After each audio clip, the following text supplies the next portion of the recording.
మన చుట్టుపక్కల జిల్లాలన్నీ కలిపి 1,00,000 పైన ఉద్యోగాలు ఇచ్చే పరిస్థితి ఈ రోజు కనిపిస్తా ఉంది.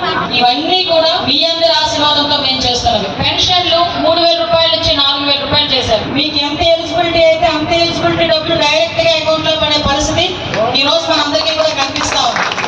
అంటే ఇది ఒక పారదర్శకత. ఇదే కాదు, ఆగస్టు 15వ తారీఖు నుంచి మీ అందరికీ కూడా ఉచిత బస్సు. మీరు డబ్బులు ఇచ్చి ప్రయాణం చేయాల్సిన అవసరం లేదు. అది ముఖ్యంగా మహిళలకి. హౌసింగ్ లేక చాలా మంది ఇల్లు లేక ఇబ్బందులు పడే పరిస్థితి.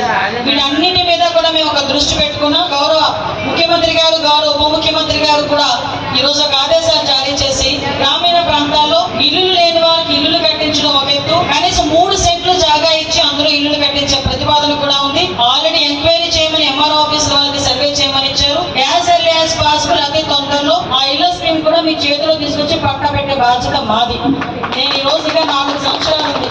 మళ్ళా వచ్చి అమ్మ నా కోటేయండి అని అడగాలి. మళ్ళా ఈ మధ్యలోనే ప్రెసిడెంట్ అమ్మ కోటేయండనో లేకపోతే ఎంపీటీసీ అమ్మ కోటేయండనో వచ్చి అడగాలి. ఇవన్నీ అడగాలి అనుకుంటే నాకు ఒక ధైర్యం ఉండాలి. ఎందుకు ఇంత ధైర్యంగా చెప్తున్నానంటే అక్కడ ఉన్నది చంద్రబాబు నాయుడు గారు, పవన్ కళ్యాణ్ గారు.